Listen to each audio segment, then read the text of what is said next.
We have heard her in various platforms in so many conferences.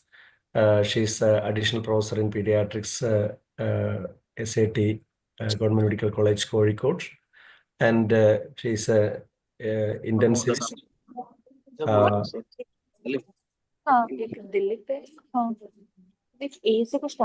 Please, please switch off others, muters.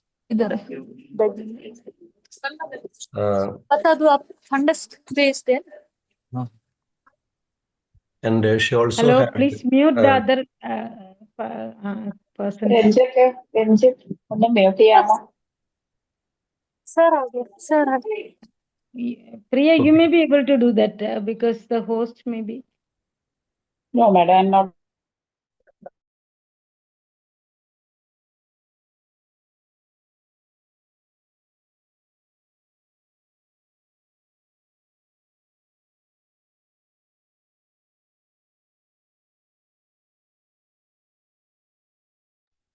Sir, muted, Ane. Mohandas sir, unmute you, sir. Okay. So the other discussant is Dr. Shilpa Abraham, who graduated from SAT hospital itself. Mohandas sir, unmute. Sir, muted. Unmuted ആണല്ലോ. ശരി. Dr. Shilpa Abraham is had her graduation MD from SAT and DM critical care from JIPMER, and she is associate professor pediatrics and head of PICU, Believers Medical Church Medical College Hospital, Tiruvalla. And initially, I think Dr. Riaz could not speak. Riaz, few words. Yes, sir. So there was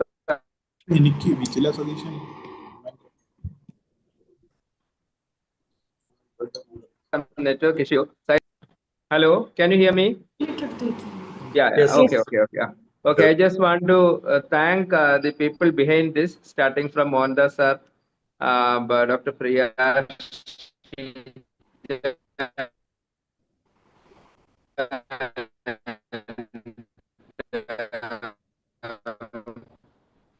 Riaz, it is not heard. Okay. It's not audible.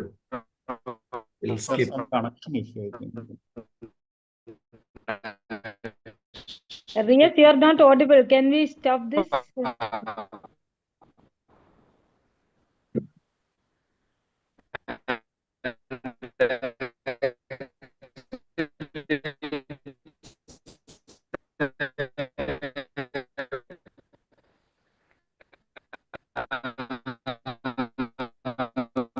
I think we can proceed with the program. Priya, can you? Sure to see that our students are doing. Okay, sir. Now let me invite Dr. Sujit of SAT Hospital to tell about the rules of the Osce.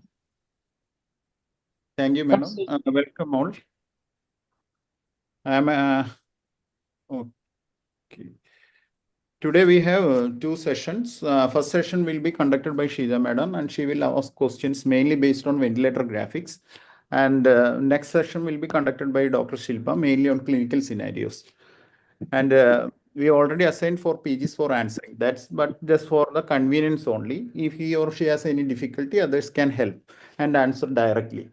And also you can type your answers in general chat box that we will go through later. And if you have any queries, you can also type in the general chat box, and that we will go through after the each question and discuss further. Madam, I am handing over to Sheeja, madam. Sure. So good evening, everyone. First of all, I thank Team IAP Kerala, led by Riaz and Dr. Gobi Bohan, and Team Trivandrum IAP, led by Kalpana Madam and Srijit, and also the vibrant team of PG Club, led by Mohandas sir, Dr. Priya, and Dr. Sujit for the opportunity. So coming straight to my job, please enable me to share the screen.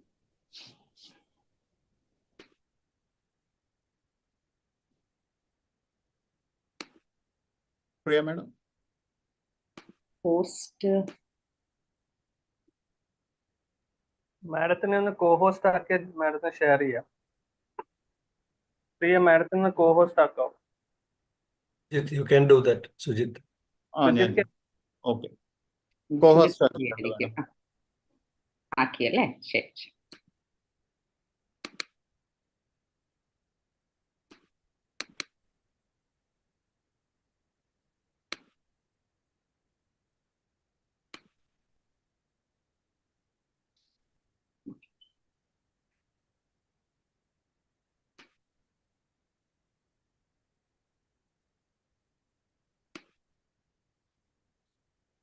So I think we come to the topic per se. So I would be taking four scenarios on ventilator graphics. So have you ever wondered that why do we have graphics on the ventilator screens? So if I tell you that I saw a child who has 4-year-old with certain parameters or measurements, you might find it difficult to interpret, or you may take some time to interpret. But if I give you the image, you can immediately say, yes, you are dealing with a malnourished child. So that's exactly what graphics do. Graphics give you an immediate assessment or immediate impression of what is the condition of your lung, and the parameters corroborate that. So with that, before we go to the questions per se, I would always want that in exams, you may be given simply a drawn graph of one particular, a flow scalar, a loop or something, and asked a question based on that. Or sometimes you may be given a real life monitors like this, scenes like means pictures like this, or even in your clinical scenarios, in real life situations, you would have something like this. And always I want that you follow in a systematic way. So for example, this is a pressure control ventilation graphics. Always first see the pressure waves, see whether it is right, upright, and horizontal. And if there is something wrong in the pressure scalars, possibly you're dealing with something abnormal in the pressure settings that you have checked. Then move on to the flow scalar. The upper part, as you know, is inspiration, and the lower part is expiration. Always see whether the inspiration is complete, also whether the expiration is complete. This gives you an idea whether the IE ratio that you have kept is appropriate for the clinical condition of the patient. Then move to the volume scalar, where the upstroke is the inspiration and the downstroke is the expiration.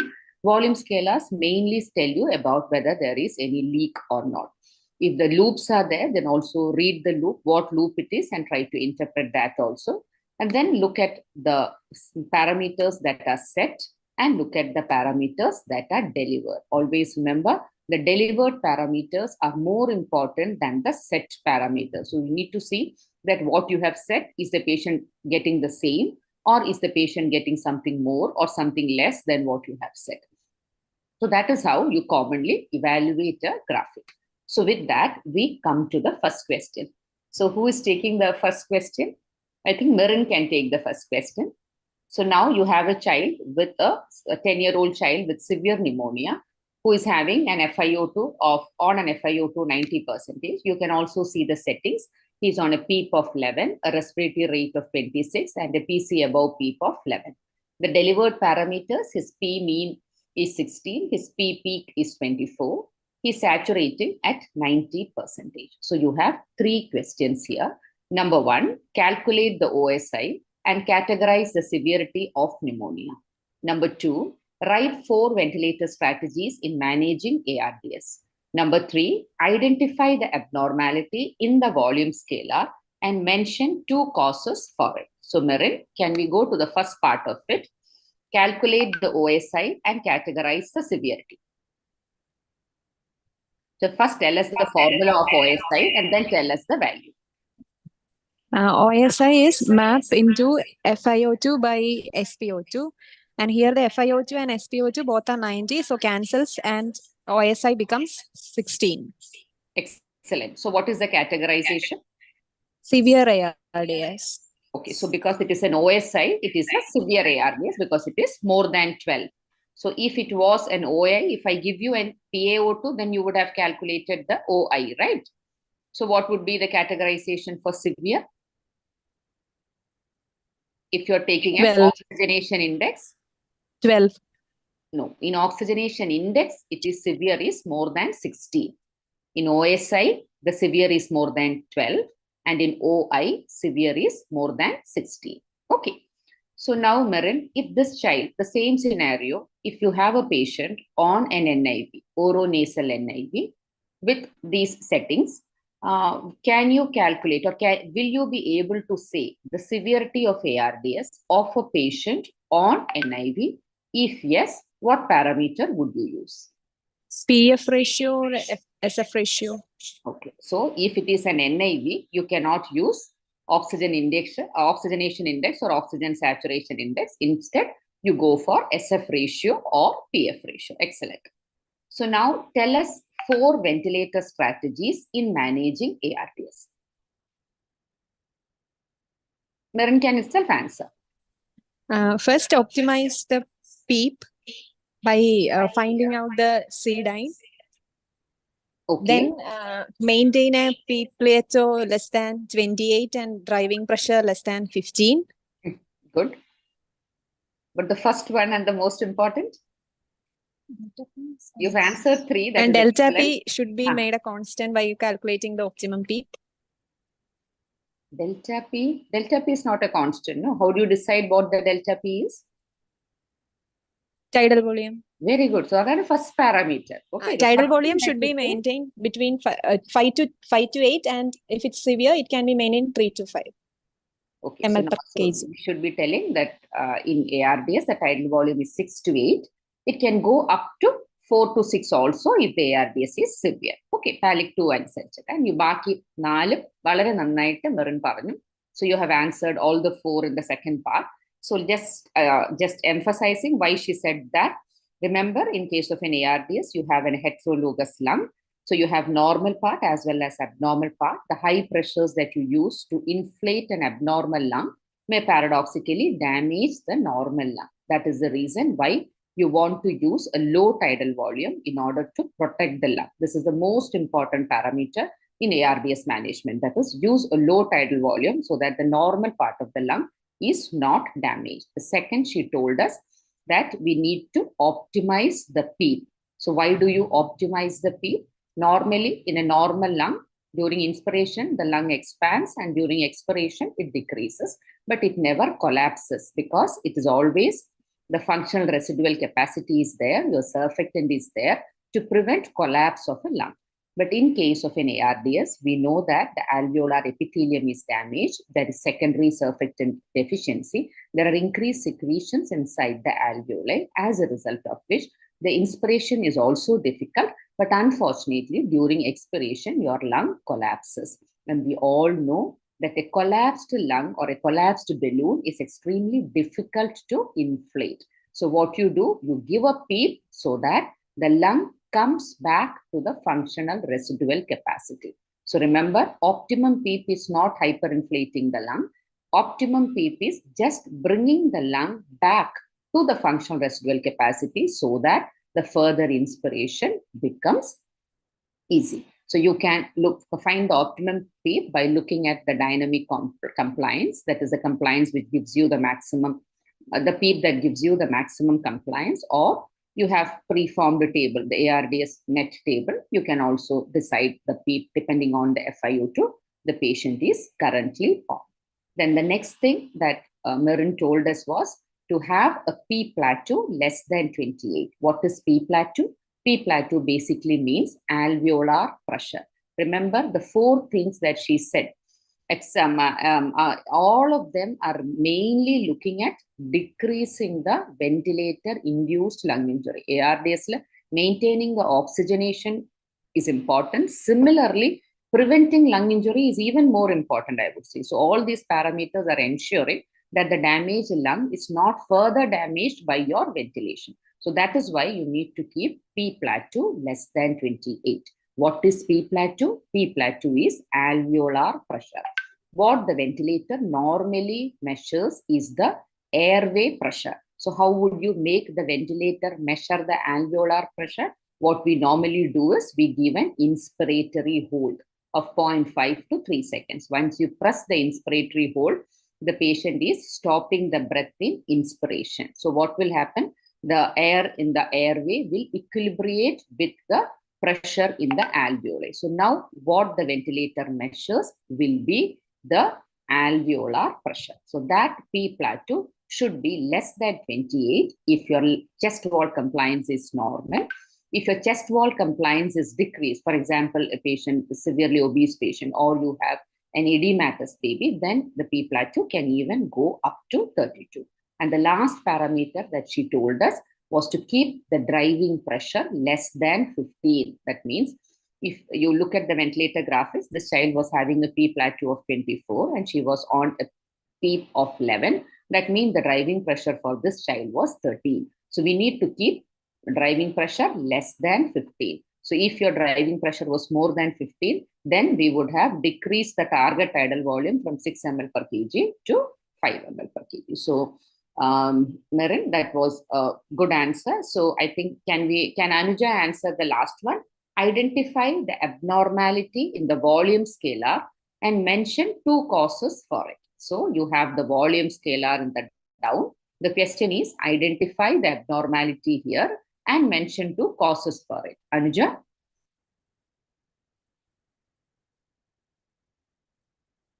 Anuja, illengi Marin an answer cheyyam Marin. What is the abnormality in the volume scalar? Hello, madam. Parnyo Anuja. Madam, there is leak in the volume scalar. Okay, excellent. So what would you like to do? What are the causes? We want the causes for a leak. One is, madam, if the ET tube size is small, that is... Very good. If ET tube size is small, excellent. Then? Or if there is any tubings, there are secretions or... No. Secretions will not cause leak. There is a leak. ET tube leak. There's any circuit, there is any... Very good. If there is any circuit leak, you can have leak. What else? നമ്മുടെ ET ട്യൂബിനകത്ത് നമ്മൾ ARDS ഇഷ്ടപ്പെടുന്ന ET tube എങ്ങനത്തെ ട്യൂബാ? കഫ്ഡ് ആണോ അൺകഫ്ഡ് ആണോ? കഫ്ഡ്. അപ്പൊ cough തുറന്നിരുന്നാലും if the cuff is deflated, you can have a leak, and a displaced ET tube also, you can have an ET this thing. Okay, excellent. That was good. So sometimes you may be given a loop and asked you to identify. So here you can see the pressure volume loop is showing a leak, and this is how the flow volume loop shows a leak. Appo idu arinjirikkanam. Chalapo exam li padam matram thannittu identify the abnormality and write the causes ennu vene choikkam. Appo namukku adu identify cheyan pattanam. Okay. So with that, we move to the next question. I think Anuja can take the question. You have the ventilator graphics and VBG of a 12-year-old 50 kg child with severe asthma exacerbation. So what are the questions that you have? You have interpret the blood gas provided, identify the abnormalities in the ventilator parameters and graphics shown above. What is the anticipated complication in this child? What corrective steps would you take to correct the abnormality in this child? Okay, so we all know that we don't prefer intubating an asthma child because intubation itself may promote a bronchospasm and the risk of complications are very high. So with that knowledge and the fact that asthma is an airway disease which is not benefited by intubation, we all have in our back of mind. For Anuja, can you please interpret the blood gas for us? So pH 7.2. So what is it? Anuja, anyone can answer. pH 7.2. So it is? Acidosis. Respiratory acidosis. pH 7.2. So what is it? Acidosis. Acidosis. PCO2 88. So what is it? Respiratory acidosis because it is more than 40. What is the bicarbonate? 34. Okay, so bicarbonate is high. So now we want to know PCO2 and bicarbonate are friends. They always go together. But we want to know whether the compensation is right or not. How do you know? What is the expected bicarbonate? Respiratory acidosis, for every 10 increase in PCO2, the bicarb will increase by 10 by 1. Okay, excellent. So what is the anticipated bicarb here? You said absolutely right. So what is the anticipated bicarbonate here? So 10 1. Appa 48 എത്ര? 4.8. 4.8. So the anticipated bicarbonate will be 24 plus 4.8. So how much is it? 28.8. So what is your final interpretation? With additional metabolic alkalosis. Okay, excellent. So the ABG is not just respiratory acidosis. You are having respiratory acidosis plus metabolic alkalosis. So the second part of the question was identify the abnormalities in the ventilator parameters and graphics. So first tell us the abnormalities in the graphics.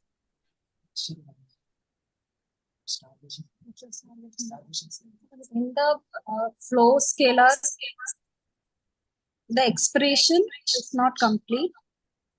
Okay. Even inspiration is also not complete. And okay. Madam, and in pressure scalar, there is pressure starvation. Not significant starvation. It's not a And significant pressure starvation. volume Stresses. Oh, okay, excellent. What did you say? Pressure volume loop is showing? Stresses. Okay, anything in flow volume loop? It shows an auto peak. Okay, excellent. So she has picked up all the abnormalities in the graphics. That is, she told us that the this thing, that is the expiration is incomplete. She told us that the auto peep or incomplete expiration is seen in the flow volume loop. There is also scooping in the flow volume loop and also hysteresis in the pressure volume loop. Okay, good, excellent. What are the abnormalities in the parameters?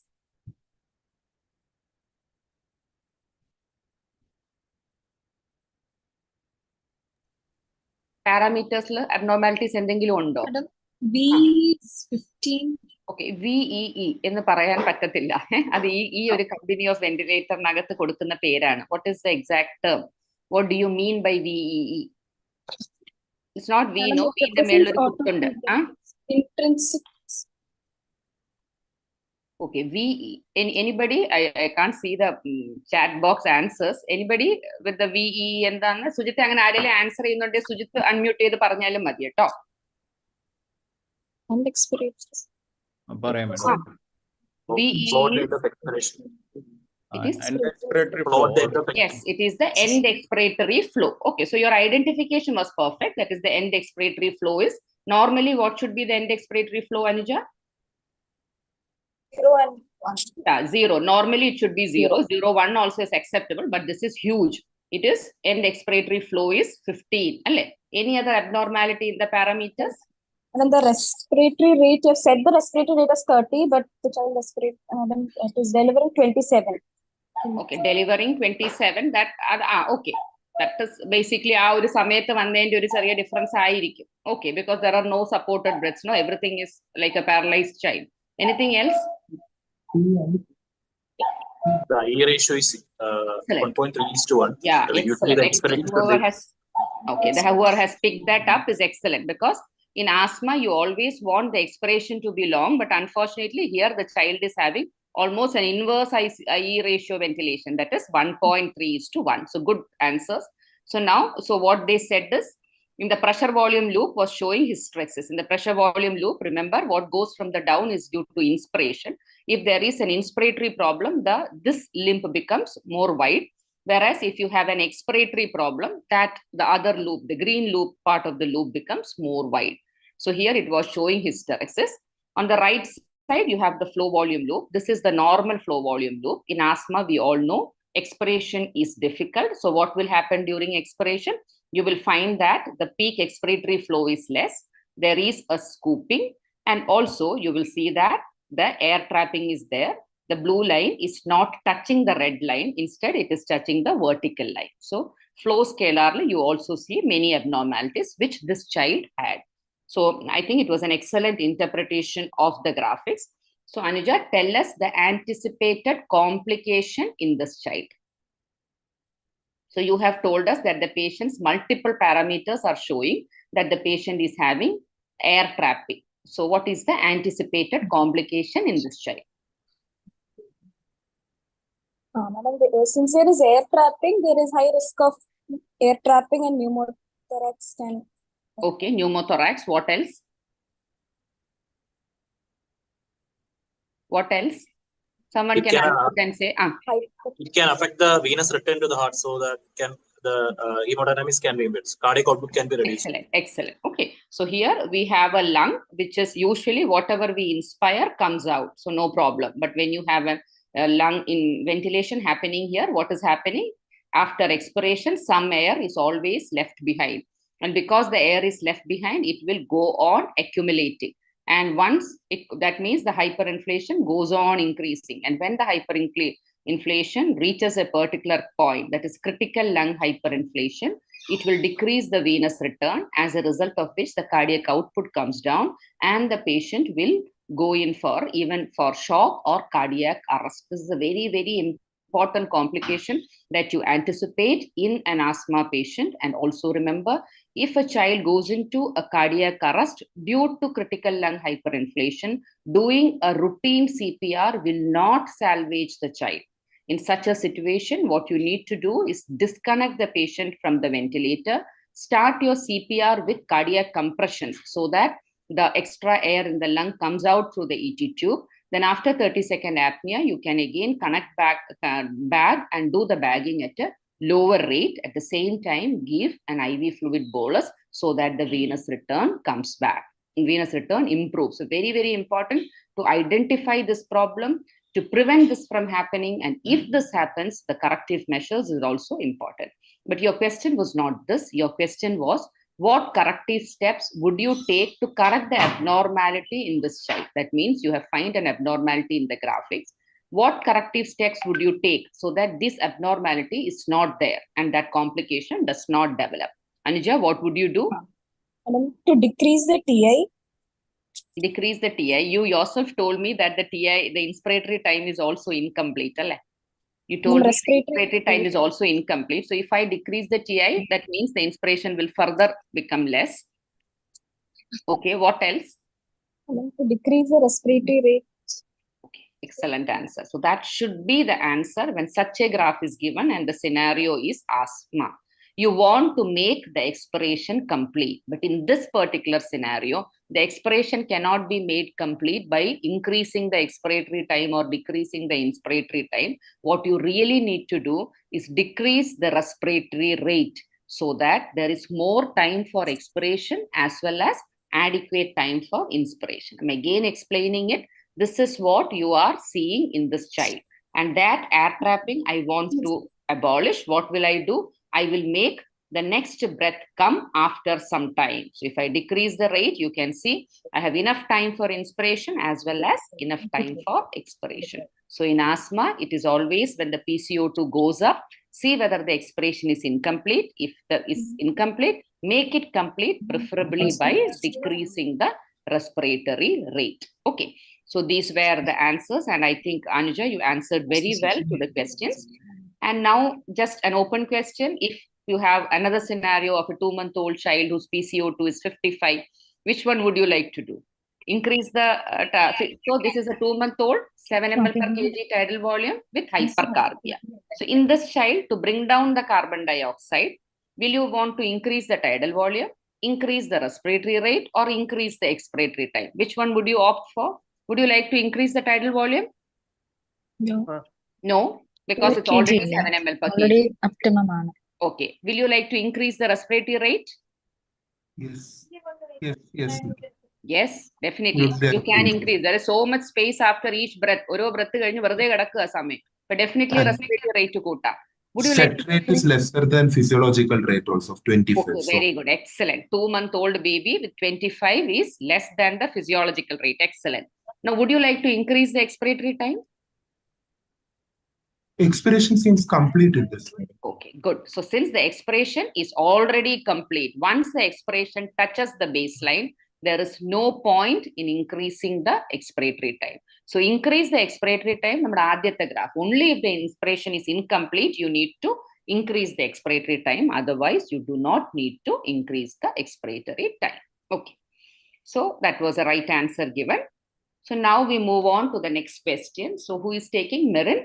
Coming back to you, or Aradi also if you want, you can take. So you have a 6-month-old child on NIV with a respiratory rate of 56 per minute, with a pulse rate of 166 and an SpO2 of 98%.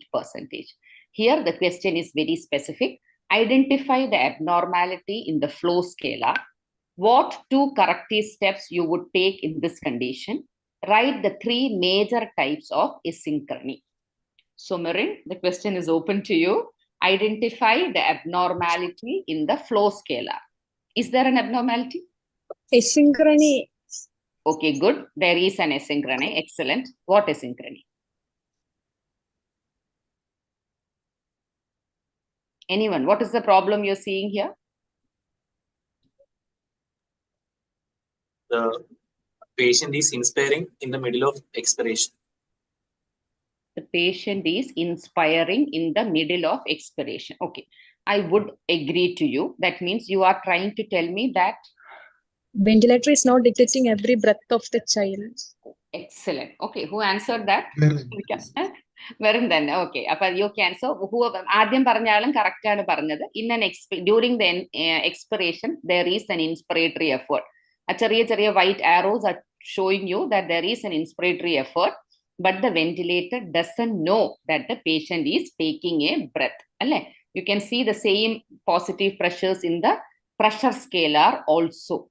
So there is a definite abnormality. And so what is the asynchrony here? Trigger asynchrony, madam. Okay, very good. So this is a trigger asynchrony that you are seeing. So that is an unsupported breath and that is a supported breath, right? And where a clue what was the other clue in the scenario given which told you that this is a trigger asynchrony? There is a dip in the middle of pressure scalar. Yes, that I agreed. Pressure scalar dip there is a small spike on the side. I am telling that this scenario clue. Did you have another clue here?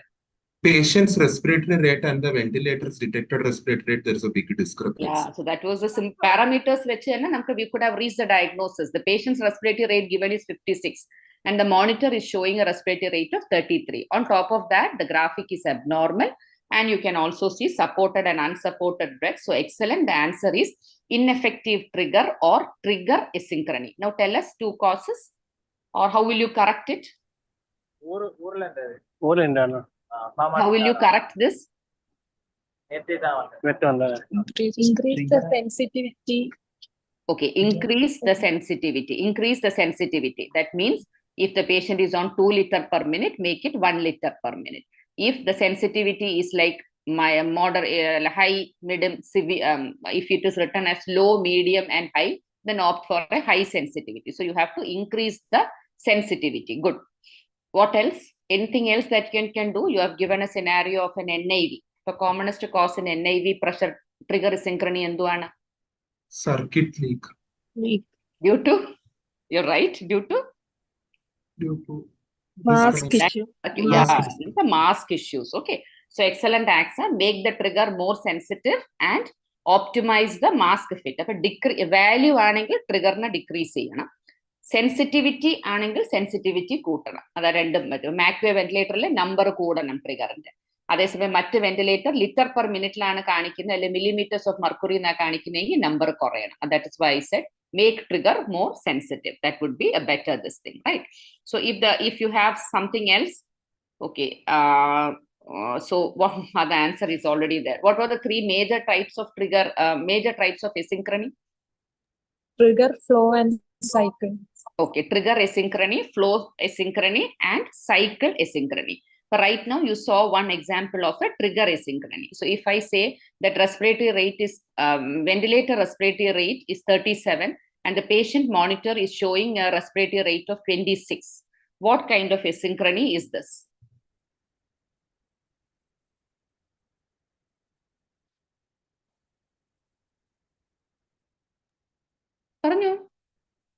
So here what is happening?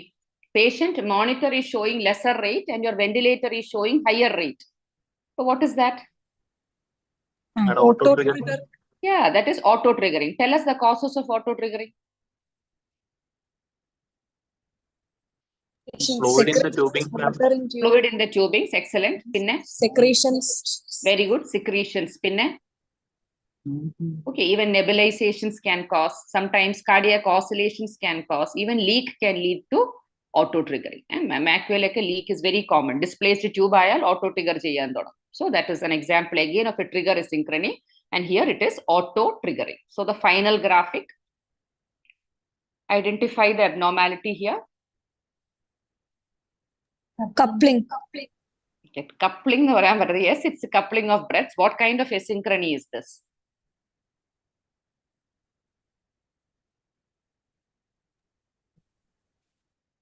എന്ത് സിൻക്രണി coupling ആണ് രണ്ട് breath ഒരുമിച്ച് വന്നു അല്ലേ cycling asynchrony. Very good, excellent. That is a cycling asynchrony. So what would you do here?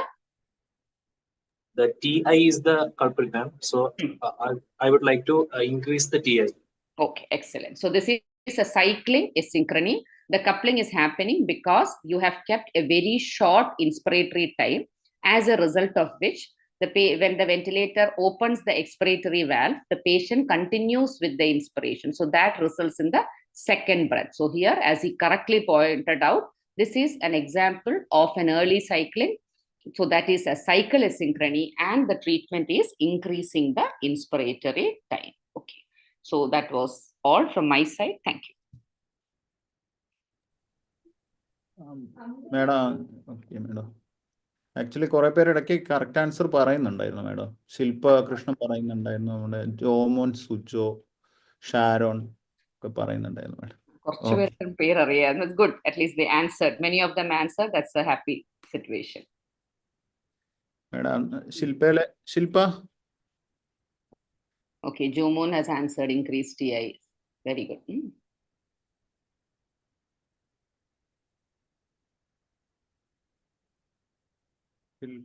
Ash correctly said increased end expiratory flow. Check. Good. Shilpa. Sujit, I can hear. I'm here. Okay, share either Shilpa. Share. Co-host ആക്കിയിട്ടുണ്ട് ശില്പ. Okay.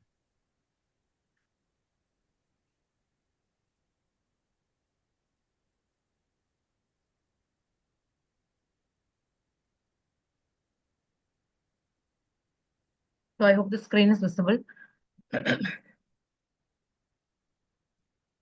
Am I audible? Shilpa, full screen aakane. You're audible, but full screen aakane.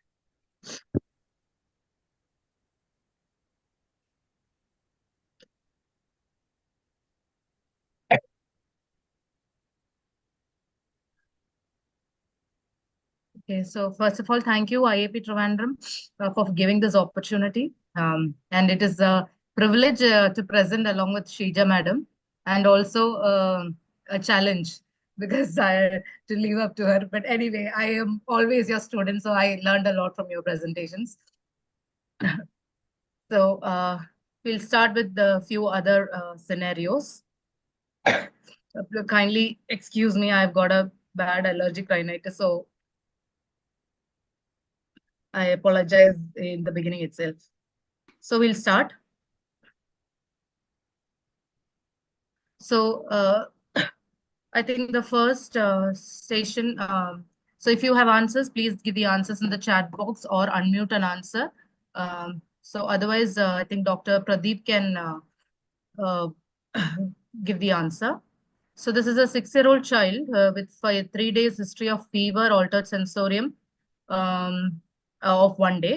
So she was taken to a private hospital with decorticate posturing. There she was given injection phenytoin and she was referred to us. So at admission, she was unresponsive. The airway was okay. There was no abnormal sounds. Respiratory rate is 16 per minute. Air entry was bilaterally reduced. SpO2 was 92% in room air and 100% with O2 mask. Circulation, heart rate is 98. Pulses are well felt. BP is 108/64. GCS is 5/15. Pupils are 2/2 sluggishly reacting, and there's no particular finding on exposure. And your going to the secondary assessment, bilaterally air entry is reduced. There is hypotonia of all 4 limbs and only up to grade 2 power. Plantars are mute, no neck stiffness. Fundus, there is no papilledema. Okay. So this is your scenario. And the question, first question is, what is the physiological categorization? Dr. Pradeep. So I'll show you this again. What is the physiological categorization of this child? Child is in respiratory failure. Okay, very good. With cortical brain dysfunction. Very good. Excellent answer. Can you just explain why you said that? With a child on room at 92% and on O2 mass 100%, but sensorium is not normal, and pupils are sluggishly reacting. Poor GCS. GCS less than 7. Yes. Okay, good. So that is why your pupils are equal. So there's no anisocoria. So as of now, you have nothing to say there is a brainstem involvement, right? So that's the first question. So what is the initial management? I'll show you the rest of the questions. What is the initial management?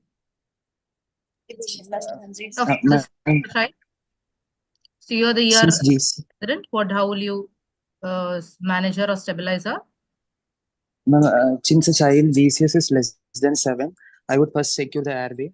I would like to intubate the child. Very good. And according to the ICT manage protocol. Yes. Very good. So what is the raised ICT protocol? First, I would like to sedate the child, keep the head and elevated, and I would like to hyperventilate the child with 100% O2 with bag and mask ventilation, and to give lidocaine to abolish the reflexes, and can consider mannitol 3% saline if needed. Excellent, very good. So first is that definitely this child is in respiratory failure because of the brain dysfunction. So the airway needs to be secure. And when intubating a child with raised ICP, suspected raised ICP, so it is a very critical situation because any further stimulation can cause further spike in ICP and cause a corning, and you may lose the child. The child may become brain dead even while you're intubating. So the first point is the most experienced person in the room has to intubate. Okay, so it is not time for trial and error. Then you optimize, like you rightly said. So if there is a raised ICP, give mannitol or give a 3% saline. And then lignocaine. Why do we want to give lignocaine? To abolish the reflexes. Yeah, so to abolish the airway reflexes. Excuse me. And what sedation would you give? How would you do? Thiopentone or propofol can be given.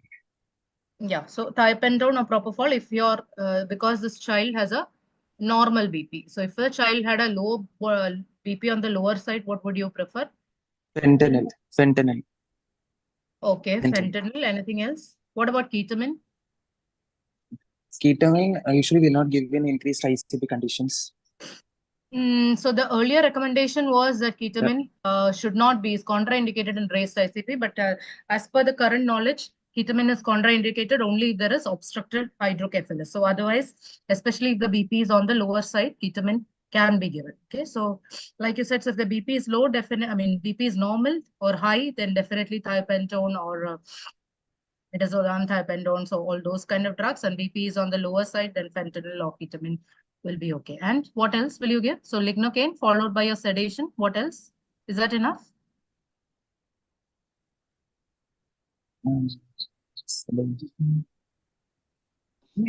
Midas can be given. Yeah, so we did all that. Sedation is over. What's the next step? So don't you want to paralyze? Hyperventilation, paralyze with the vecuronium. Yes. So you have to do it under proper RSI. So you will also use a paralytic agent for intubation because you don't want any struggles which can cause further hike in the ICP. So you sedate the child well, and then you give a paralytic agent. And then, as you rightly said, hyperventilation if there is signs of impending coning.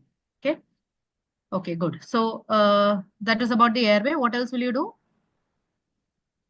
So what are the indications of intubation in a comatose child? Can you tell me a few indications? Ma'am, if GCS less than 8, Okay, or good. if the GCS rapid less fall in than. GCS by more than 3, Okay. if a child had associated circulatory shock, Okay.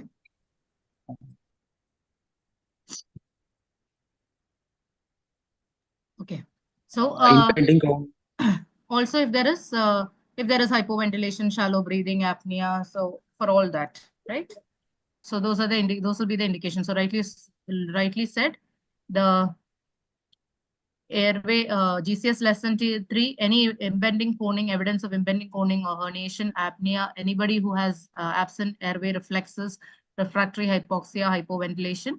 So like we said, awake intubation is contraindicated. A proper RSI has to be done. And I think we have covered almost all the points in that, right?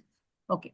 So what can you tell me, what are the first steps that you take in the management of raised ICP?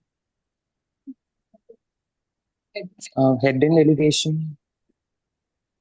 Sorry? Head Head and and elevation. elevation. Yeah. So Head can we in also midline. say why do we the rationale for it along with this? To reduce, to promote the venous drainage. Okay, very good. So what head and To elevation? prevent the jugular compression. 20 so that degrees, we can 60 degree. head into 30 degree, maximum of 30 degree. Yeah, very good. So why not more than that? Why not 60?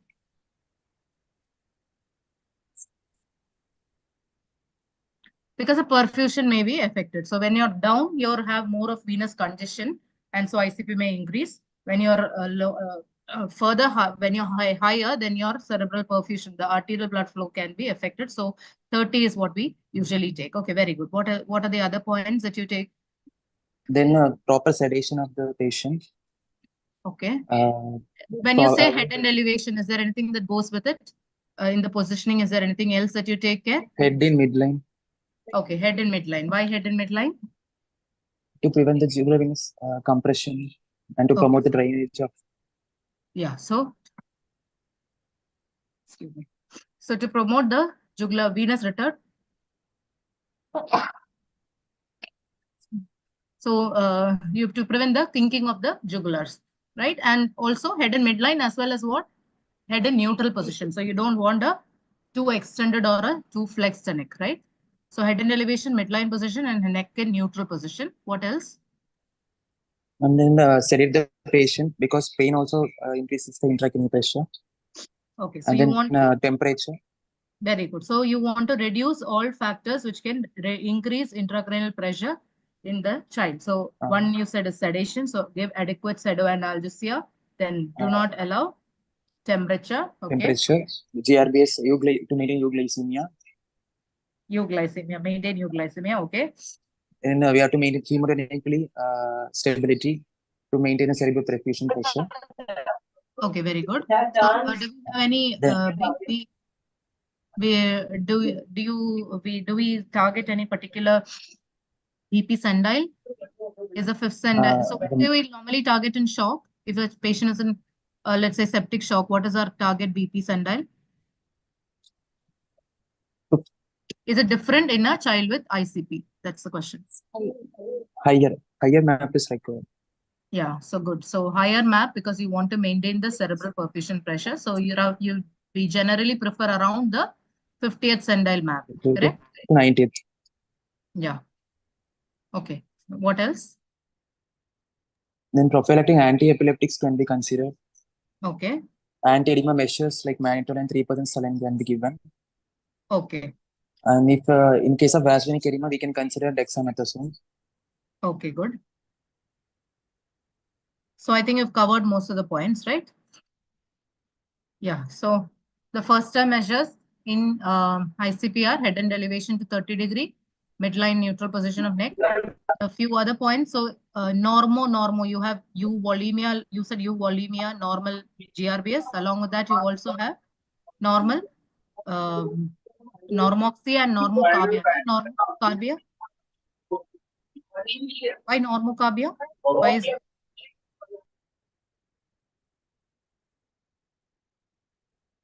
Pradeep? Madam. Yeah. So why should we maintain normocarbia? What is the CO2 that we prefer? 35 to 35 to 40 is the usually we target because hypercarbia can cause Vasoconstriction cause ischemic changes, and that may cause edema and may increase the intracranial pressure. Yeah, very good. So hypercarbia will cause cerebral vasodilatation and further increase the ICP. And hypocarbia, low CO2 will cause can cause cerebral ischemia, right? And then, as you rightly said, normovolemia, maintain normal BP, so above the 50th centile. Osmotic diuretics, dexamethasone, not in all conditions, but when you have a granuloma or an abscess or tumor. And like you said, prevention of all events that increase ICP. So adequate control of, so good pseudoanalgesia, seizure control, control of fever, cluster nursing. What is cluster nursing? So cluster nursing is you don't whatever you want to do, you do it together. Okay, so if you want to position the child, or you want to clean the child, or you want to take a blood sample, so you don't want repeatedly, you don't want to disturb the child and raise the ICP. So whatever interventions you want to do, like non-emergent interventions, you cluster it and do it together. So that is cluster nursing. Okay.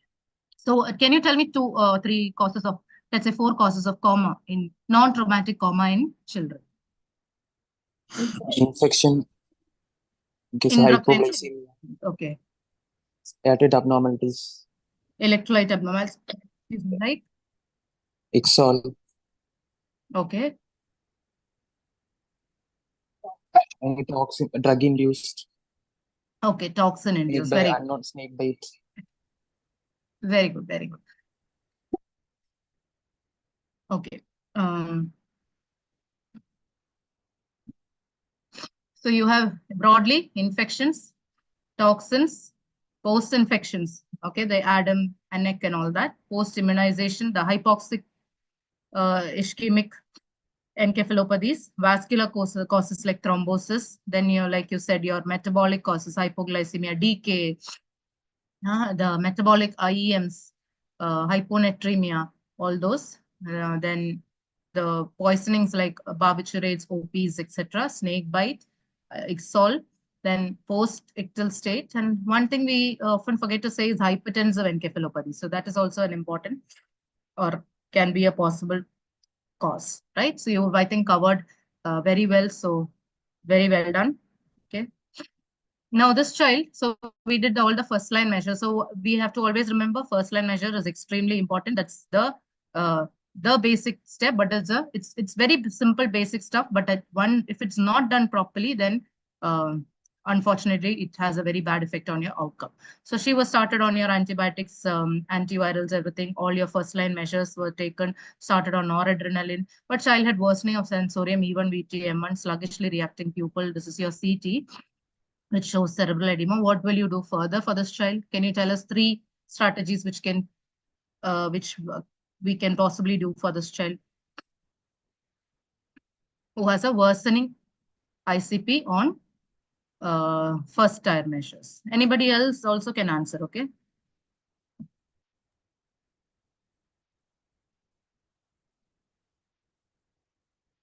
Jomon has written as EVD. EVD. Okay, EVD is if you have a hydrocephalus. What otherwise in such a child? So this is a fever altered sensorium child, no? So it's possibly an infectious cause. We can upgrade antibiotics.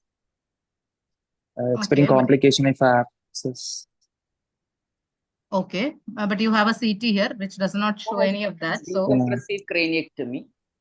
Yeah. Okay, so the further therapy would be you could try hyperventilating to 30 to 30 and maintain a CO2 of 30 to 35. But before that, definitely go for a barbiturate coma, like a thiopentode infusion. And you could also try moderate hypothermia. And third tier would be a decompressive craniectomy, but definitely convincing your neurosurgeon to take up a non-traumatic brain injury for a decompressive craniectomy is extremely difficult. And if you have profound hyperventilation, it's mainly for impending coning-like situation. So the answer would be barbiturate coma, hypothermia, and possibly consider option of decompressive craniectomy. Okay. Okay, good. So now we have the second scenario. So here we have a 12-year-old. I think Pradeep, will you answer this? So we have a 12-year-old male child who's admitted with fever, abdominal pain, vomiting, loose stools of 1 day duration, 3 episodes of loose stools, no blood in stools, vomiting, non-bilious, again 2 episodes, abdominal pain, lower abdomen more during defecation. So this is the status of the child. Airways patent, breathing seems okay, saturation is okay, heart rate is 136, BP is 100/38, peripheral pulses are well felt, CFT is less than 2 seconds, extremities are warm. GCS is good, pupils are reactive, GRBS is okay. And your exposure shows no specific findings. You have some tenderness in the on GI examination. Okay. So what is the physiological classification here? Respiratory. Sorry.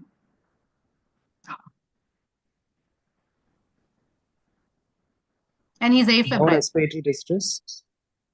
Child is in circulatory failure because the diastolic BP is low and peripheries are warm, and no cortical brain dysfunction. Yeah, very good. There is a What did you say? compulsory- Diastolic BP is low and the peripheries are warm.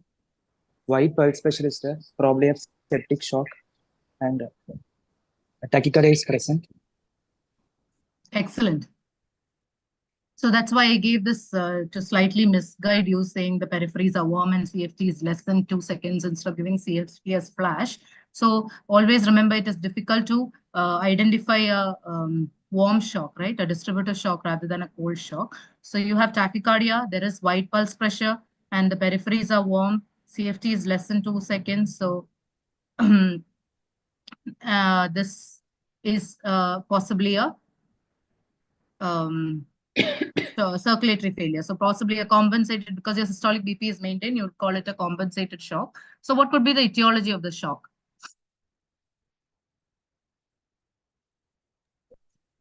Probably a gram-negative organism because abdominal pain and tenderness present.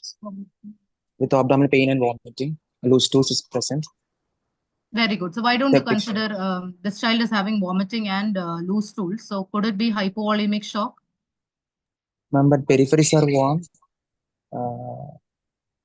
Okay. And white pulse pressure is there. Excellent. Very good. So hypovolemic shock is always a narrow pulse pressure shock with cold peripheries. So here you have a child with warm peripheries with signs of distributive shock, which is quite unlikely to be exclusively due to the volume loss. So we definitely have to suspect septic shock in this child. Excellent. So what fluid will you start with? What fluid? How much fluid? Or let's say, what is the first bolus that you will give?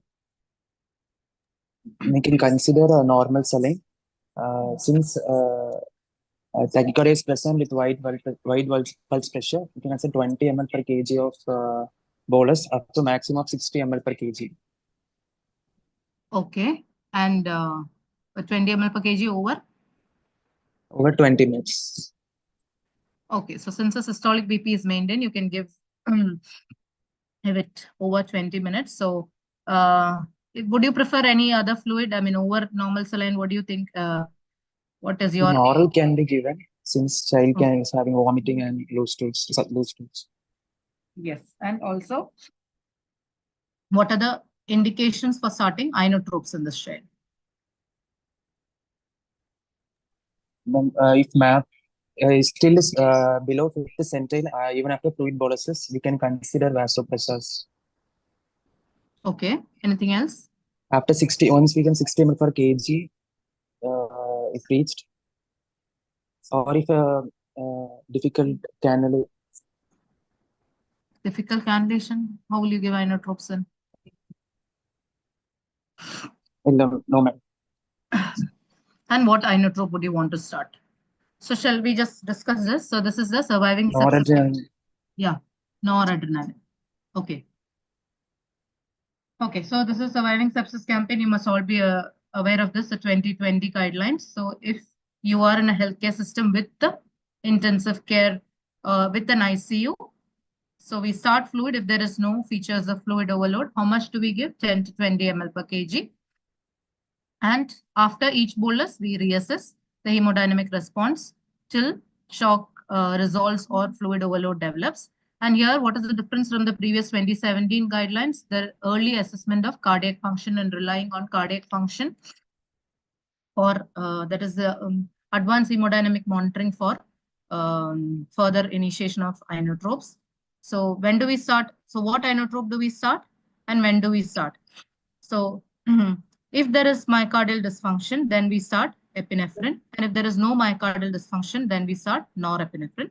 And like you rightly said, yes, if there is a wide pulse pressure, then if you don't assess the cardiac function, if you're going by clinical, then if it is a wide pulse pressure, then you start noradrenaline. And if it is a narrow pulse pressure, you start adrenaline. But the current guideline is if you are in a system with a PICU, then you go by your hemodynamic parameters include advanced parameters like the echo are superior to your clinical judgment. Okay. So, and if you did not have either of that, if you cannot decide, then it is either adrenaline or noradrenaline. So there is one is they have not mentioned one over the other.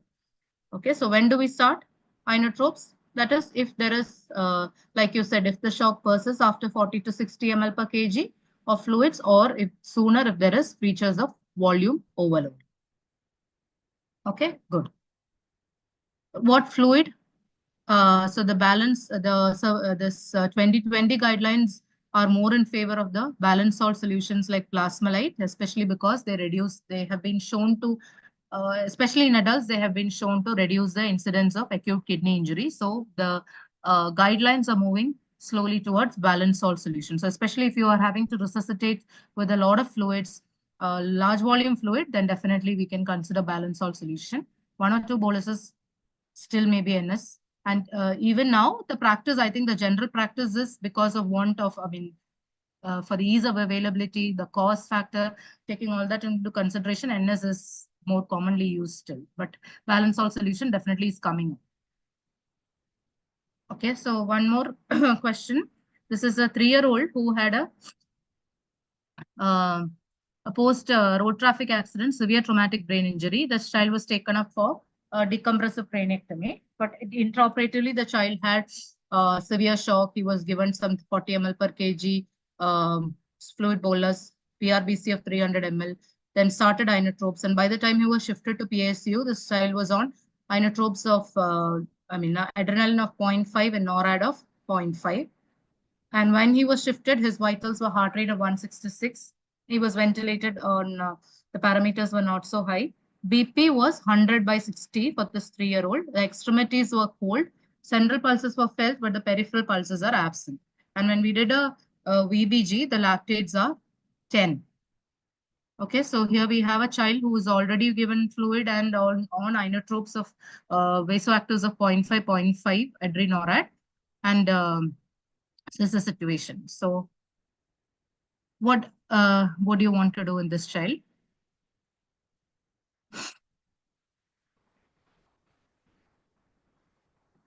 So I'll show you some images. Okay, so you have one here.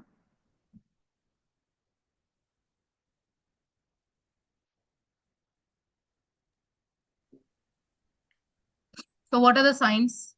Aditi, you can take the question because Pradeep answered, right? Aditi can take.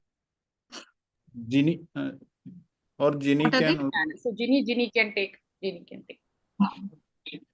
What are the signs? Means that the iris is very narrow, so there is space for fluid. I can give. Yeah. Do we just say IVC is narrow? Is that? No. And there is no respiratory variability also. There is respiratory.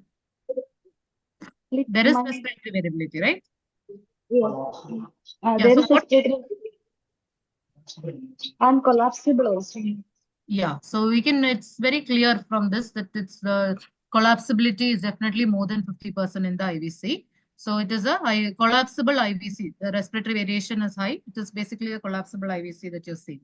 Yeah. So what about, it's actually the distensibility index that you calculate in this child because it's a ventilated child, not a not a spontaneously breathing child. So we it's basically the respiratory variability only, but what we calculate is a distensibility index. Okay, so that is more than 18%. So is suggestive of fluid responsiveness.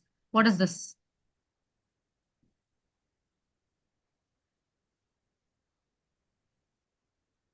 What is that second one?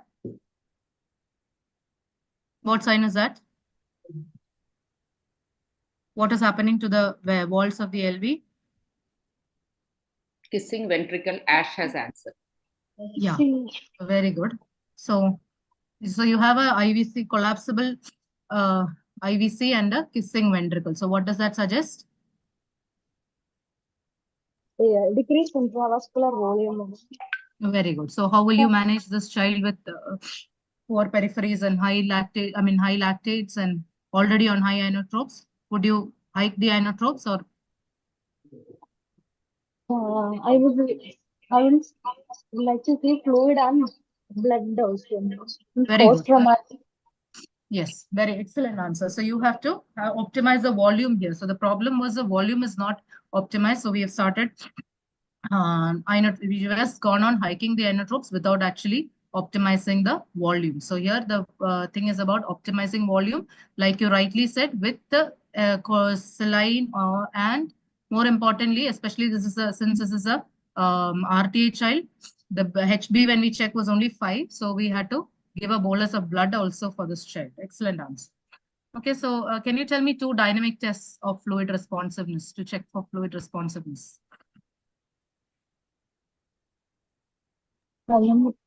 Passive leg rise test and expiratory occlusion test. Okay. Anything that we can more commonly use? Are we using passive leg rise and all? What is the problem with that? Okay, very good. The answer is right, but something which we can more commonly or easily use in our setups. When you have an arterial line, is there something that we can use? Can we use arterial tracing? So you can use a pulse pressure variation or a systolic pressure variation if you have an arterial line, right? And again, your IVC respiratory variability is also a dynamic test for fluid responsiveness.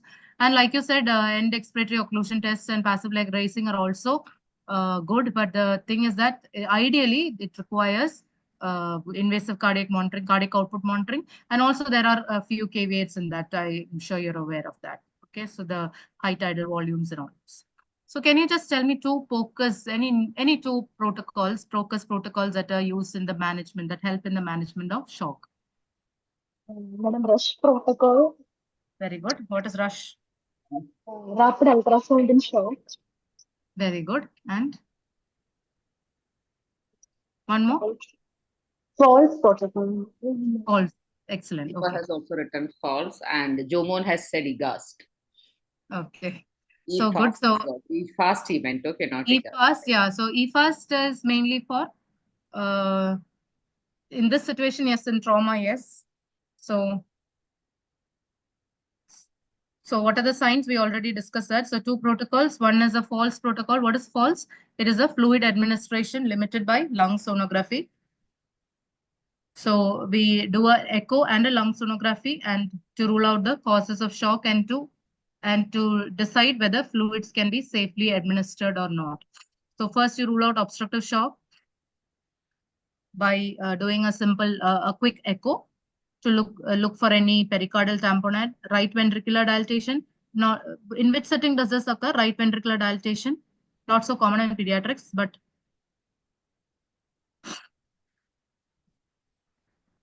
supposing this child has a embolism. Shilpa has said embolism. Okay, good. Okay, it's a pulmonary embolism, right? Yeah. So once we've ruled out obstructive shock, then we also doing the echo, we can rule out a cardiogenic shock, and by Blue protocol look for pulmonary edema, and look at the lung ultrasound. If it shows A profile, then we can give fluids, and then after each fluid you keep repeating the lung ultrasound. If it develops a B profile, then you stop the fluid there, or that may be more suggestive of a septic shock. Okay, so once you've ruled out your cardiogenic and obstructive, and you have seen that your lung has an A profile, you give fluids till you see a B profile. So it's something like that, which is a false protocol. And the rush protocol is rapid ultrasound for shock and hypotension. So the mnemonic here is HIMAP. So you have to look at the heart. So echo, IVC, the Morrison's pouch to look for any collections, aorta, especially in adults, to look for any dissection and all, and the lung ultrasound, pulmonary. Okay.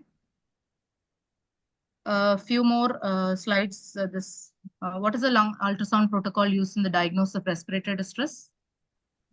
I think somebody else can answer. Yeah, so that is a blue protocol. Can you describe the blue protocol? I'll just show you the slide.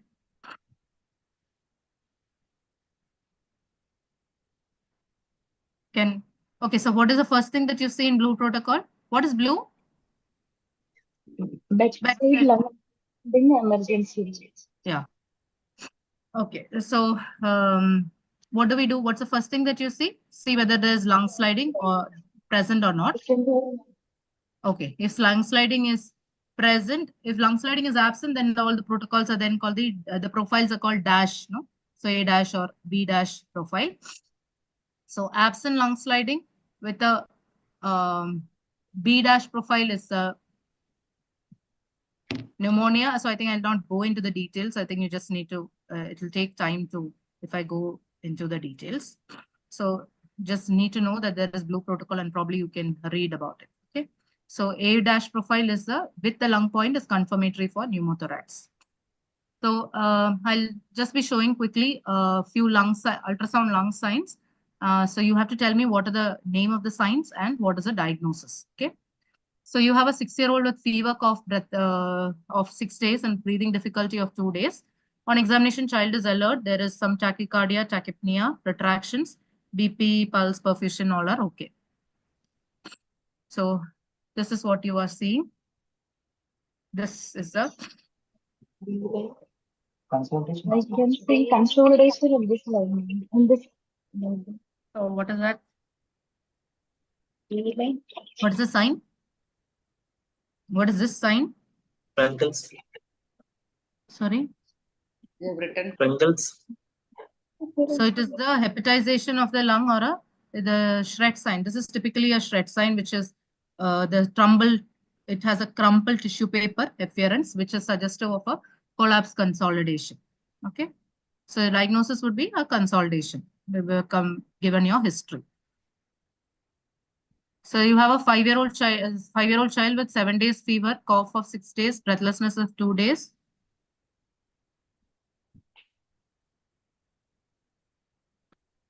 Shilpa has said effusion. Effusion condition. Pleural effusion. So what is the sign? Sinusoidal. So in M mode, you are getting the sinusoidal sign.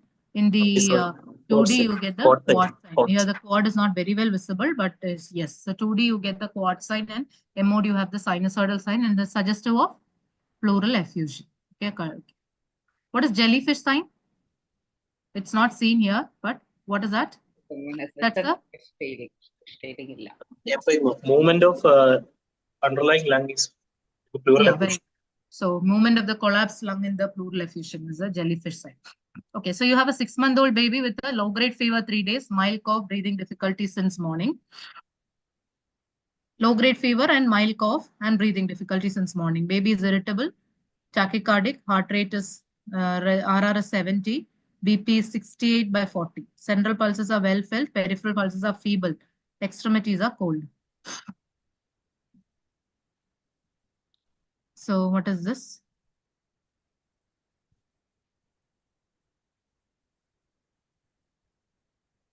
I agree, it is not a very well taken ultrasound, but it's mostly from what you can see. What do you think it is? What is not seen in this? So many people are selling pneumo. Just look at this part. What is not there and what is there? Obliteration of? Normally A lines are not seen, right?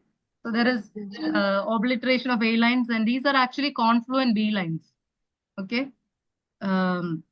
in the which is obliterating the A line. So what is the possible diagnosis here? Pneumonia. Pneumonia. So you have such confluent B lines. Also, if you look at the presentation, would you said pulmonary edema. Joman also said pulmonary edema. Yeah, so this is more likely to be a pulmonary edema rather than a pneumonia, right? Okay. So, ma'am, the next one is actually ABG, but since you've already discussed it, do you think I should discuss? It's okay. If it is similar, we can skip and move to the next one. That is all. This is the last ABG, but it is like I've... Just let them interpret.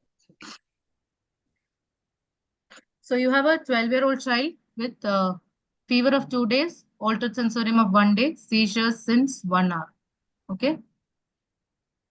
Anybody wants to take what is the physiological status?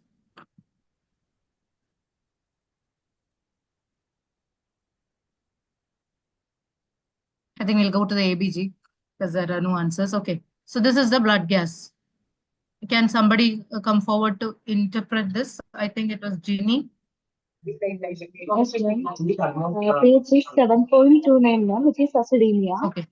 Yeah. So first step is look at the pH. So it is below 7.4. So it is acidemia. Second step. PCO2 is 53, which is high, and bicarb is 16. Yeah. So what does it tell you? It is acidosis, respiratory acidosis, primary metabolism. Sorry, respiratory acidosis and? With metabolic acidosis. Respiratory, I didn't hear you. Has written mixed acidosis. Yeah. Respiratory acidosis. With so what metabolic. Gas will tell you that it is not a simple disorder. Why? Because your PCO2. So PCO2 and bicarb are friends. They always move together if that is a simple disorder. So when you have a PCO2 going up and a bicarb going down, so you immediately you get to know that it is a mixed disorder. So you have a PCO2 which has gone up to 53, and the bicarb, if it was simple disorder, would have gone up, but here it has fallen. So definitely it is a mixed acidosis, so respiratory with the metabolic acidosis. Okay. Then what are the other steps that you do? Then compensation. Okay. What is the compensation for respiratory acidosis? Since it is acute, for every 10 increase in PCO2, bicarb should increase by 1. Yes, correct. So,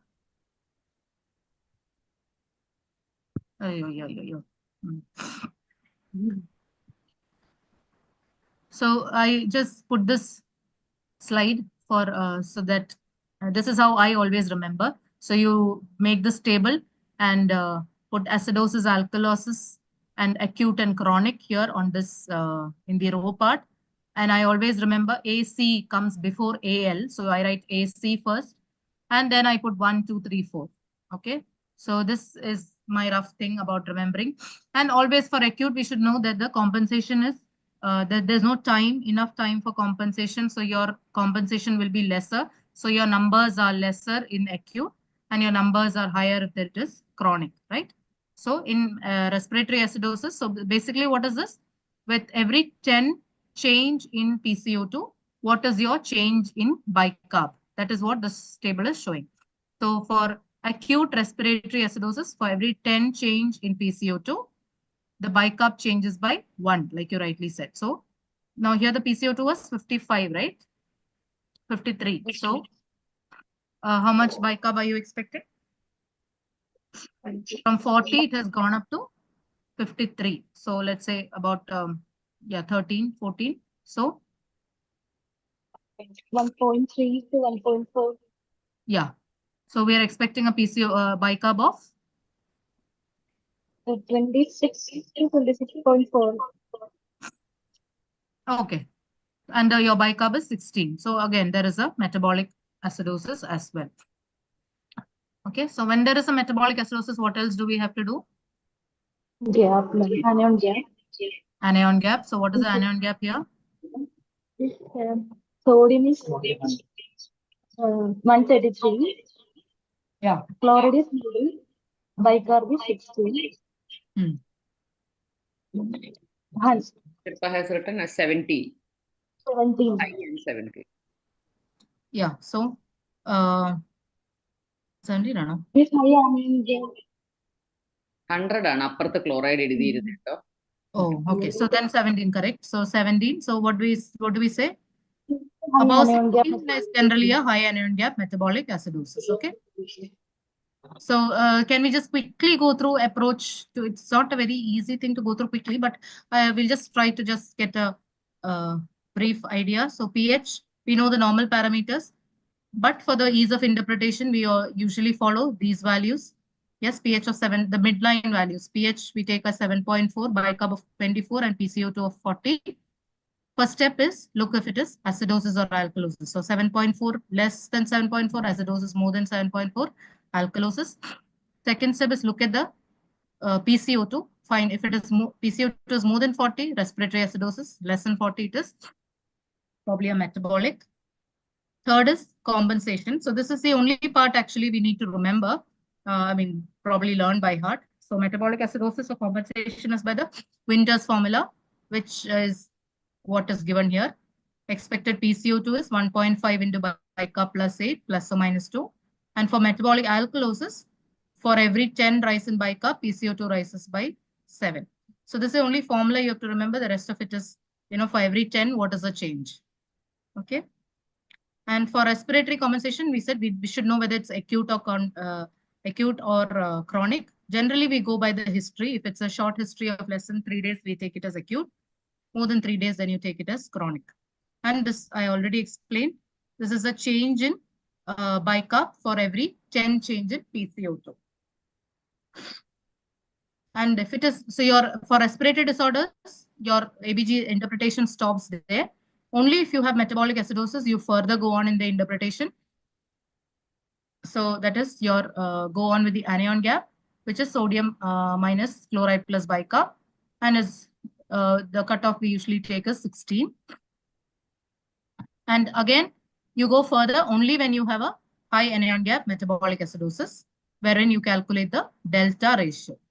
Okay, so what is delta ratio? Can somebody just quickly explain this concept? Delta anion gap minus so delta ratio is basically delta anion gap by delta bicarb. Yeah, so the change in the anion gap should be equal to change in the bicarb. If the ratio so what is the change? What is the patient's anion gap minus 14, that is the mid value. Okay, 12 to 16 we said is a normal anion gap, so we are taking 14 here. And delta bicarb is the patient's it's actually 24 minus the patient's bicarb. Okay, this is the delta ratio. So if you have a pure high anion gap metabolic acidosis, okay, if it's a pure high anion gap metabolic acidosis, what is a high anion gap metabolic acidosis? It means that you're adding some extra anions or some extra acid is being added to your body, right? So whatever change in the anion is it is because of if it is purely because of the extra acid that is added to your body, that same change should be reflected in the bicarb. Okay, supposing let's say I'm adding some 10 acid into the body. Okay, so the delta anion gap is changing by 10. So the bicarb should also change by 10, right? So the delta anion gap by delta bicarb. So both will change equally. So the delta will be how much? The ratio will be how much? I'm adding 10 acid and the bicarb is also changed by 10. Okay, if it is, so that ratio is 1, right? 10 by 10 is 1. Yeah, so if you have around 1, it means it is a simple or it's a pure high anion gap metabolic acidosis. Whatever acidosis you have is because of this extra acid. Whatever change in bicarb is there is purely because of this extra acid which is added. Now, on the other hand, if I'm adding 10 acid, but my bicarb is changing only 5, okay?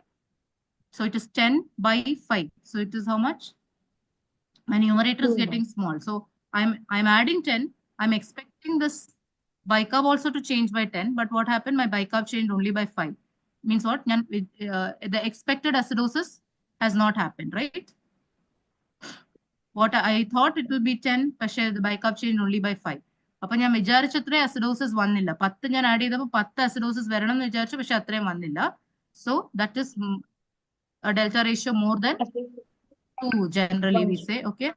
So that is suggestive of a metabolic alkalosis. Why that much acidosis didn't happen? Because there is an associated metabolic alkalosis, okay? And the other way, I added 5 acid only, but my bicarb changed by 10. So I added and I expected that bicarb will only change by 5, but now the acid is, the bicarb is changed by 10, which means then vijarikatha vere edo acid adanathu undu. So that is a delta ratio less than 1, which is suggestive of a normal anion gap metabolic acidosis. So that is quickly the concept.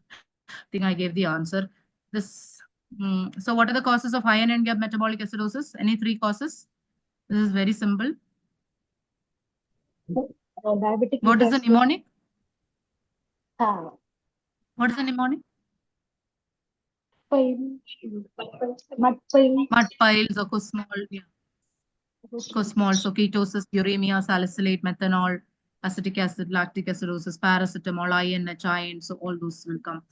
Okay. And causes of non-anion gap metabolic acidosis? Diarrhea. The non-anion gap has very few causes only. Renal tubular acidosis. What is the most common cause of non-anion gap metabolic acidosis? Diarrhea, pancreatic fistula, Most common? RTA. For which case we might not do a blood gas, but if you do, you will find it. Roman has Actually, it's not so common. No? So diarrhea, okay? Diarrhea. Oh, okay, that's also right. But the most common cause should be diarrhea, okay? Renal tubular acidosis, and other causes of hyperchloremia and some small bowel fistulas, ureterostomies, etc. Okay, so I think there my presentation ends there. So thank you all for actively participating and giving the answers. You all have, I mean, you know very well. Stop share edo, Shilpa.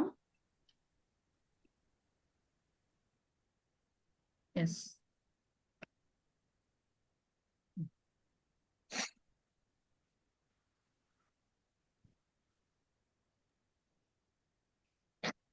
Madam, queries എന്തെങ്കിലും ഉണ്ടോ? ഇല്ല, queries ഇല്ല. Answers മാത്രമേ ഉണ്ടായിരുന്നുള്ളൂ. Queries ഇല്ല. Purushothaman sir എന്തെങ്കിലും പറയുന്നു സാറേ? It's an excellent learning session for me because I'm a lot behind this intensive care setup, and so I was learning throughout. 2 points, 2 doubts, in fact, I had. And Shilpa's presentation, the 5th scenario, the first coma situation, the reason for the coma, 5 reasons, out of which poisonings were considered, and among the poisoning, envenomation also was considered. That was a little bit doubt in this regard is snake bite envenomation produce a pure peripheral motor unit problem with paralysis. So it's actually differentiation, the expression of this. But we go by the analysis is only purely motor weakness. In that situation, how will it be affecting your analysis and the intervention? In all the other situations, there is an organic pathology in the brain to account for this thing. Here, the brain is perfect. And all the expressions of these things only is modified by the pure motor thing. And the patient look like in coma. So in the analysis and in your decision making, that will be affecting. That is one doubt. Regarding the last part in the ABG, I think one more scenario could have been added. One of the commonest situation of hypoalbuminemia with malnutrition and liver cirrhosis and all, where the anion gap analysis is a bit difficult. Where there is a hiding place for this anion gap, when the albumin is around 2 or 1.8 like that. So there is another common scenario, malnutrition case or nephrotic syndrome case, developing a mixed acidosis, metabolic acidosis with an anion gap that can be modifying. You need to consider the albumin one and the rare situations of the calcium and the magnesium and the other mineral also modifying in either way. A rare clinical scenario. Okay. Yes, thank you for that feedback, sir. Actually, yes, actually, it was for want of time that I didn't include more scenarios in the RTA part, the ABG part. Yeah, but I could have mentioned about the albumin when I was just mentioning about it. Yes, you're right. Also, sir, about the snake bite, like you said correctly, that is a snake bite causes peripheral neuropathy. So it is not like it is the CN is absolutely all right unless, of course, the child has already developed hypoxia and hypoxic brain injury or has a cardiac arrest and has a brain injury due to that. Or if it is a hematotoxic snake bite, you may have IC bleeds and all that. And then also your child can have an upper motor involvement. So personally, I have seen a case like where they got the child in coma. So they just said the history was like this, that the child went for a party in the night and he had juice, he had cake, he had the biryani, he had the samosa. So they were saying, ye khaya, wo khaya, wo khaya. So he ate a lot of things. He came back happily, slept. And by night he got up and he was having vomiting and multiple episodes of vomiting. After that, after vomiting, he became tired, he became unresponsive, and he was brought to us. So when we saw the child was already intubated, but he was not on any sedations. But the point that helped us in clinching or thinking of the diagnosis was the proper clinical examination, including the tone, the reflexes, and the plantars. So that is what I feel, because that will help you differentiate between LMN and UMN. So if it was actually a UMN, CN as a cerebral cause for the, so initially we had thought of like probably a food poisoning or some toxin or whatever. But if that was the case, then the child would have probably had an extensor plantar, could have probably had wrist reflexes and are quite less likely. But the plantars definitely would have been a extensor plantar. So here we got a flexor plantar. So that was so that is when we thought it's probably not something in the brain, but something outside. And then we actually asked them, and then they found a snake at home, and then we gave ASV and all at night, and then the child got better. So actually, a proper clinical examination will help to distinguish, I think.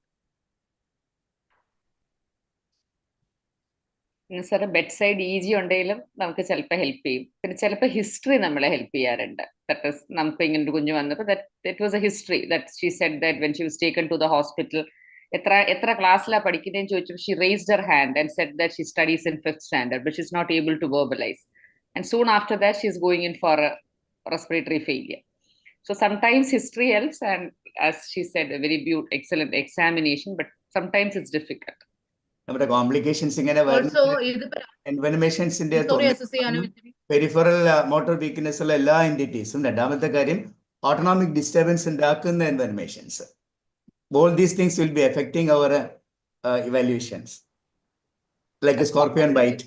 They might have arrested also, then the whole scenario changes. Yes, that is a very, very interesting session, learning session for me, because all the last part were all new for me.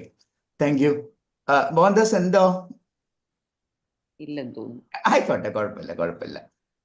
I used to learn till the end of all these things. കേട്ട് പഠിക്കുകയാണ് ഇപ്പൊ ഇങ്ങനെ ഓരോന്നായിട്ട്. അപ്പൊ thank you. ശില്പനെ ആദ്യമായിട്ടാണെന്ന് തോന്നുന്നു കാണുന്നത്. മുമ്പേ കണ്ടിട്ടുണ്ടോ?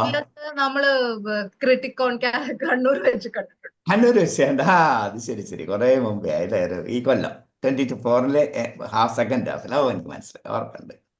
അപ്പൊ നന്നായിരുന്നു. Thank you. സുജിത്ത് വൈൻഡപ്പ് ചെയ്യാം. Sujith. Okay, sir. Okay. Good. Okay, first of all, I am thanking Dr. Sheeja Madam and Shilpa for their excellent presentation, and it's very much useful for our JRs and faculties, and especially for the exam going students. And it's also streamed in YouTube, so you can later watch And I am thanking our residents for their active participations and Purushottam sir for his valuable comments. And finally, I am thanking our state and district office bearers for conducting such a nice OSCE for a short notice. Okay. So can we wind up, sir? Oh, okay. Thank you all. Good.